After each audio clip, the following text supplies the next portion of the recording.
السلام علیکم ورحمۃ اللہ وبرکاتہ۔ ایک صاحب نے چاند گرہن اور سورج گرہن کے متعلق پوچھا ہے کہ اس کا اسلام سے کیا تعلق ہے، اور جو غلط فہمیاں عوام کے اندر مشہور ہیں، خاص کر جو پریگننٹ خواتین ہوتی ہیں ان کے متعلق اسلام کیا کہتا ہے۔ دیکھیے، جب بھی کوئی ایسی نشانی ظاہر ہو، سورج گرہن ظاہر ہو یا چاند گرہن ظاہر ہو، تو اس وقت ہمیں رجوع اللہ کرنا چاہیے۔ اللہ عز و جل کی طرف ہمیں لو لگانی چاہیے، نوافل پڑھنے چاہیے، اور صدقات و خیرات کی طرف ہمیں بڑھنا چاہیے۔ یہی ہمارے آقا مولا صلی اللہ علیہ وسلم کی تعلیمات ہیں، اور غلط فہمیوں اور غلط رسومات سے ہمیں بچنا چاہیے۔ حضرت عائشہ صدیقہ رضی اللہ تعالی عنہا سے روایت ہے کہ رسول اللہ صلی اللہ علیہ وسلم کے زمانے مبارک میں سورج کو جب گرہن لگا تو حضور صلی اللہ علیہ وسلم نے لوگوں کو نماز پڑھائی، اور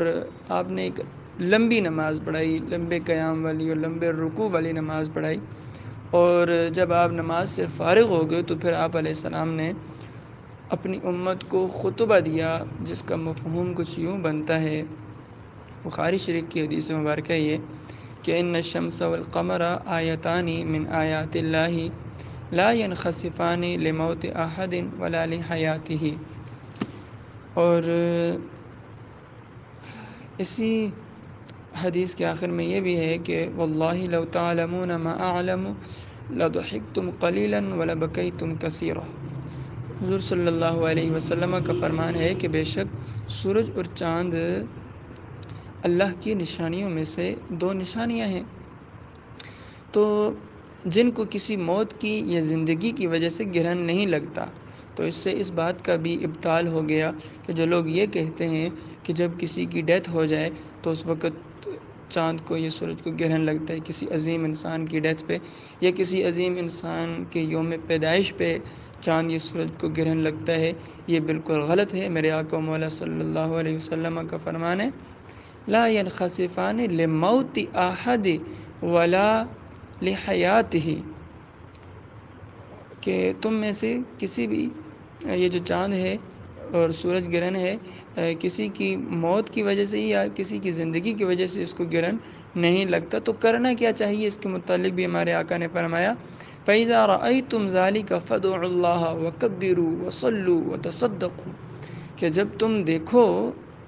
ذالکا اس کو، یعنی سورج گرہن کو یا چاند گرہن کو، تو فَادْعُوا اللَّهَ اللہ کی طرف پلٹو، اللہ کو پکارو، اللہ کو یاد کرو، وَكَبِّرُوا اس کی بڑائی بیان کرو، وَصَلُّوا نماز پڑھو، وَتَصَدَّقُوا صدقہ و خیرات کرو، کہ یہ اللہ عز و جل کے عذاب کی نشانی ہے۔ حضور علیہ السلام کے اوپر کپ کپی طاری ہو جایا کرتی تھی، مساجد کی طرف حضور علیہ السلام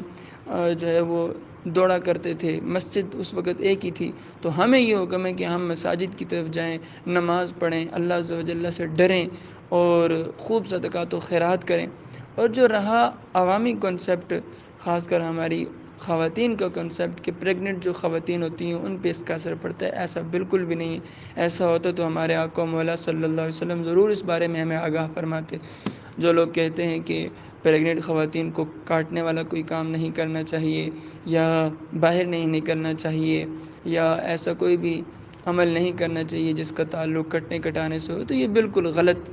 عوام کے اندر کنسیپٹ ہے، اس سے ہمیں بچنا چاہیے، اور لوگوں کو بھی اس کے بارے میں آگاہی فراہم کرنی چاہیے کہ اسلام کا اس سے کوئی بھی تعلق نہیں ہے۔ ہاں، اس کے علاوہ بھی آپ جب کوئی کٹنے کٹانے والا کام کر رہے ہوں تو احتیاط کرنی چاہیے کہ اس کے ذریعے سے، سیزر وغیرہ کے ذریعے سے آپ کو خود کوئی نقصان نہ ہو۔ ہاں، چاند گرہن یا سورج گرہن جب ہو تو اس کی طرف دیکھنا نہیں چاہیے۔ ڈاکٹرز اور ماہرین طب وغیرہ یہ کہتے ہیں کہ اس کے ذریعے سے آنکھوں کی بینائی زائل ہونے کا خدشہ ہے، لیکن یہ بھی صرف ڈاکٹرز کی رائے ہے۔ اسلام اس حوالے سے ہمیں کوئی بھی فعل کرنے کو نہیں کہتا کہ تم نے اس کی طرف دیکھنا ہے یا نہیں دیکھنا، بس ہمیں یہ حکم ملا ہے کہ جب یہ دونوں نشانیاں ظاہر ہوں تو ہمیں اللہ عز و جل کی یاد کی طرف خوب